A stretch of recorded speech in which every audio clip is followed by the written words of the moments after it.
Toto je nový Citroën C3 Aircross, ale pokojne mu môžeme hovoriť aj C3 Kombi, pretože ide o zväčšenú a priestranejšiu C3.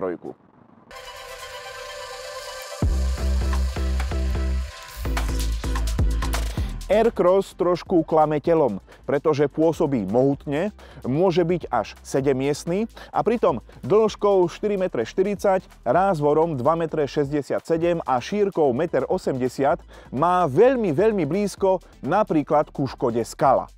To len aby ste novinku trošku dostali do oka. Dizajn nezaprie spoločné črty s krátkou C3, hoci tu vpredu je rovnaká možno kapota motora a predné svetlá. Mimochodom, Aircross na rozdiel od malej C3 má štandardne LED-kové stretávačky a takisto aj diaľkové svetlá. Nárazník je trošku masívnejší s väčšou porciou strieborného plastu, aby auto pôsobilo viac SUV-čkovým dojmom. A masívnejší nie je iba nárazník, ale dokonca aj blatníky. Tie sú širšie, totiž Aircross nie je iba dlhšia, ale aj širšia C3.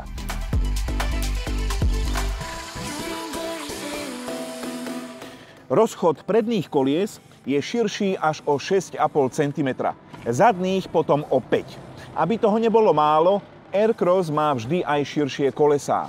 Kým krátka C3 jazdí na 205-kách, tu máme 215-ky. Buď 215 na 65-16 alebo 215 na 60-17.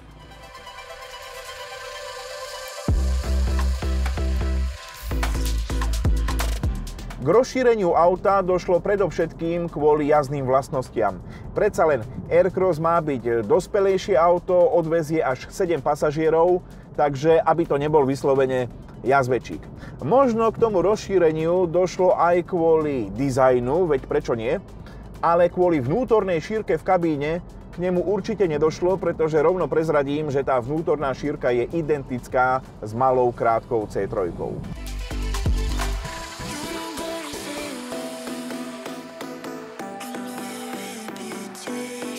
Momentálne sedím v 5-miestnom variante. Citroën doviezol na prezentáciu aj dve 7-miestne verzie, ale sú to nejaké predprodukčné kusy. Jazdiť s nimi nemôžeme, tak si aspoň priparkujeme dve autá vedľa seba a porovnáme 5- a 7-miestny Aircross.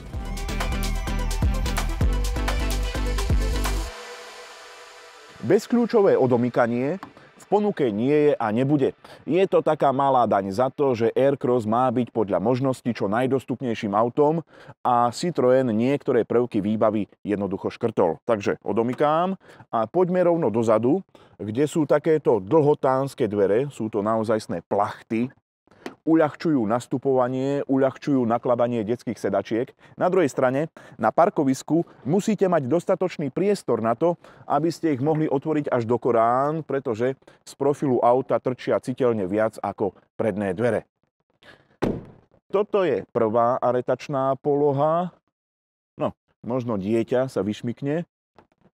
Toto druhá aj pre dospelého a takto to vyzerá, keď sú dvere otvorené do Korán. Nastupujeme. Sedím v 5-miestnej verzii a posed je tu vyslovene kráľovský. Veľa miesta na nohy, sedím kvázi sám za sebou, veľa miesta na hlavu, vysoko ukotvený sedák, respektíve spaľovák má hlbokú podlahu, takže mám aj dobre podopreté stehná. No sedí sa tu naozaj veľmi dobre. Zadná lavica sa nedá posúvať, ani si neviem polohovať operadlo.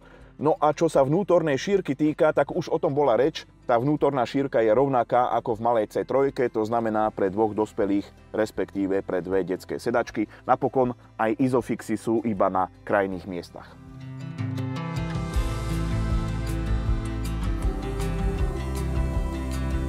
Prichádzam ku 7-miestnej verzii. Ani v tomto prípade nie je druhý rad posuvný, ale konštruktéri lavicu vzali, posunuli o 6,5 cm dopredu a napevno priskrutkovali. Vďaka tomu vznikol dodatočný priestor vzadu pre tretí rad sedadiel. Tak skúsme. Tak áno, vnímam, že ten priestor nie je vyslovene kráľovský, čo sa nôh týka. Priestor je zhruba taký, aký ponúka krátka C3. Plus zadné operadlo je viac na kolmo. My sme to dokonca aj merali, rozdiel predstavujú asi 2 stupne, čo nie je veľa, ale z pohľadu pasažiera to jednoznačne vnímam. Takže áno, v 7-miestnej verzii sa vzadu sedí trošku menej pohodlne. A teraz poďme dozadu, teda úplne dozadu, sklopím operadlo, vyklopím celú sedačku, ide to ľahko, pretože tu máme speru a leziem dozadu.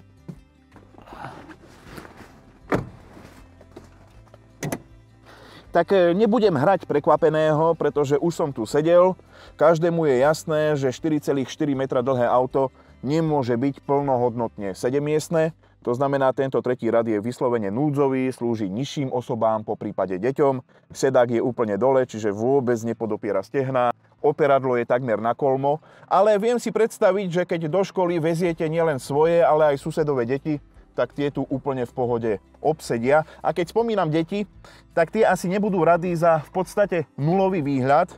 Tretí rad je síce ukotvený vyššie ako druhý, ale cítim sa tu trošku ako v tanku. Aj 7-miestna verzia má 2 izofixy, a to v druhom rade. Za tretí rad sa pripláca 1000 eur a môžete ho mať v kombinácii s benzínom alebo mild hybridom. Elektromobil 7-miestny byť nemôže. No a pokiaľ ide o výduchy kúrenia, tak áno, Aircross dostal v porovnaní s krátkou C3 2 výduchy navyše, ale toto sú posledné výduchy smerujúce dozadu. V teste potom zistíme, či to stačí. Nemôžem si pomôcť. Myslím si, že posuvný druhý rad by citeľne zlepšil variabilitu 5 i 7-miestneho Aircrossu. A tak ma zaujímalo, prečo ho nemá. Auto je dostatočne veľké, takže posuvné zadné sedadlá nepotrebujete. Posuvné sedadlá mávajú menšie autá, kde si môžete vybrať medzi priestorom pre cestujúcich a veľkým kufrom.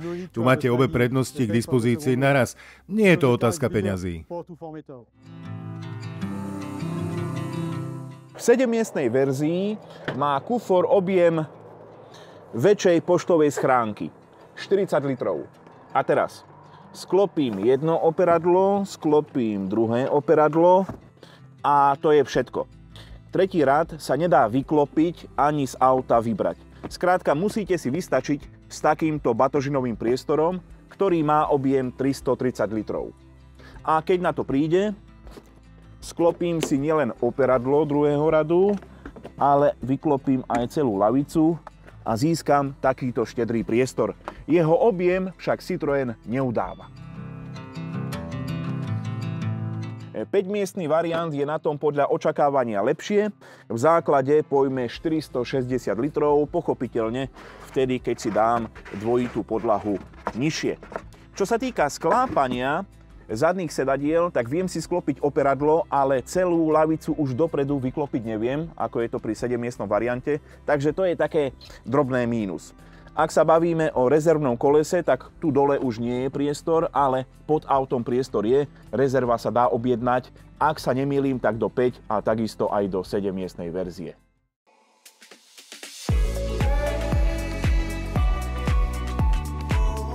V ponuke motorov nájdeme novú prepĺňanú benzínovú 1.2 s reťazovými rozvodmi. Slabšia verzia s manuálnou prevodovkou má byť predovšetkým cenovým lákadlom. Na rodinné použitie sa viac hodí silnejšia verzia s mild hybridnou podporou. K dispozícii je aj elektrická verzia s avizovaným dojazdom 320 km, pričom do konca tohto roka pribudne do ponuky ešte väčšia batéria s dojazdom okolo 400 km.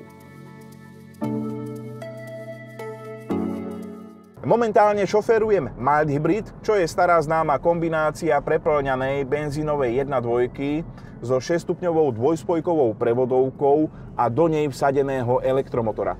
Tento elektromotor sám o sebe produkuje 21 kW, 28 koní a 55 Nm. Tieto jeho čísla však nemôžeme len tak pripočítať ku 100 kW spaľováka, lebo každý agregát dosahuje výkonové maximum pri iných otáčkach a navyše elektromotor väčšinou pomáha iba pri nízkych otáčkach spaľováka. Pohon je to veľmi príjemný, povedal by som takmer ideálny pre toto auto. pretože v meste sa dokážete trošku povoziť na elektrinu, čiže spotreba ide dole, a takto na okreskách sa správa ako bežný spaľovací motor s dvojspojkovou prevodovkou. To znamená, nelietajú nám tu vysoko otáčky, prevodovka si tie otáčky veľmi pekne dokáže postrážiť. Konkrétne čísla vám v tejto chvíli nepoviem, pretože Aircross, podobne ako krátka C3, jednoducho nemá otáčkomer.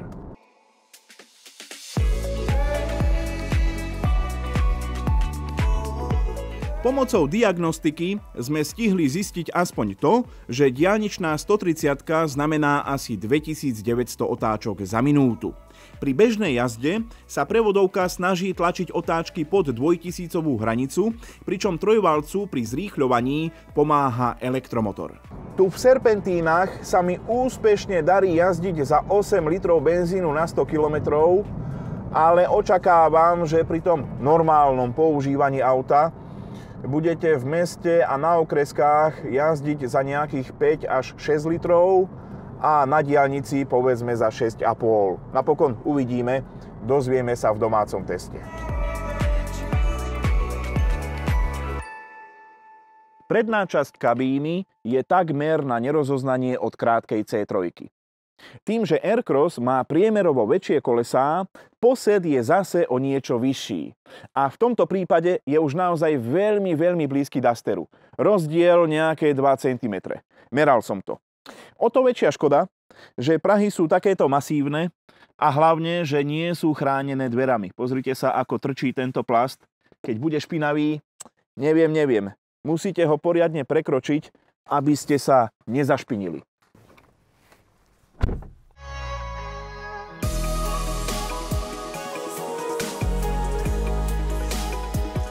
Stará známa palubná doska, maličký volant, na prístroje sa dívam ponad neho. Koho to zaujíma trošku podrobnejšie, čo sa týka výhľadu, pozrite si náš test krátkej C3. Jednoduchý 10-palcový dotykový displej, fyzický ovládací panel klimatizácie. V porovnaní s krátkou C3 je tu navyše akurát ambientné osvetlenie, aj keď veľmi decentné a minimalistické, dodáva sa do vyšších výbav. Rovnaké sú mäkké sedačky a ešte chcem upriamiť vašu pozornosť na lakťovú opierku. Tá sa montuje aj do krátkej C3, ale my sme ju v testovačke nemali, pretože dodáva sa iba v kombinácii s automatom, to znamená s mild hybridom alebo elektromobilom. A ešte jedna skúška. Kto videl náš test C3 pochopí, keď otočím kľúčik do prvej pozície, tak rádio nehrá. Musím ho mať otočený až v druhej pozícii, kedy už sú rozsvietené všetky kontrolky a auto je pripravené na štart. Balónové pneumatiky, veľký priestor medzi kolesom a blatníkom, pedantne oplastované vnútorné blatníky, veľká svetlá výška. Človeku je takmer ľúto, že Aircross nebude dostupný aj s pohonom 4x4. A ešte k tej svetlej výške. Výrobca udáva 20 cm a zhruba toľko sme namerali pod pružným krytom motora. Viacerí ste sa pýtali na porovnanie C3 Aircross s Daciami, Dusterom a Joggerom. Tak tu sú v skratke aspoň nejaké prvé body. Duster má v porovnaní so Citroenom širšiu ponuku motorov a možnosť pohonu 4x4. Aircross je na oplátku lacnejší, aspoň takto mi to vyšlo, má lepšie svetlá i sedadlá, viac miesta v druhom rade, môže byť až 7-miestny a subjektívne mám z neho lepší výhľad. Dacia Jogger je väčšia ako Aircross. Ponúka viac vnútorného priestoru a plnohodnotný tretí rad sedadiel. Tieto sedadlá sa dajú z auta vybrať, preto je aj variabilita o čosi lepšia. Ďalšou pridanou hodnotou Dacie je možnosť pohonu na LPG. Citroën pôsobí dospelejšie.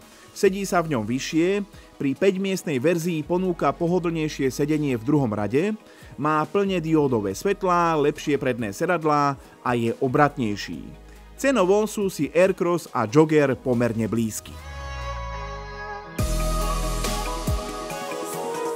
Ako jazdí predĺžená a rozšírená C3, postavená na väčších kolesách, to pedantne zistíme až doma, pretože tu v Španielsku sa väčšinou iba mocem, v meste sa často dá jazdiť iba 30-kou, samé spomaľovacie retardéry. Teraz som konečne vyšiel na okresku, ale tá je hladúčka ako sklo. V každom prípade, prvý dojem je asi taký, že auto nepôsobí nejak prehnane plavným dojmom, ale zároveň tých pár nerovností, na ktoré som stihol natrafiť, odfiltrovalo pekne. Pekne, hoci nie úplne potichu. Nie, že by tu nápravy vyslovene buchotali, to v žiadnom prípade, ale skrátka, odhlučnenie kabíny od podvozka je trošku diétnejšie a tak hlavne zadnú nápravu miestami počuť. Počuť jej prácu, jej práca sa skrátka ozýva v tomto veľkom priestore.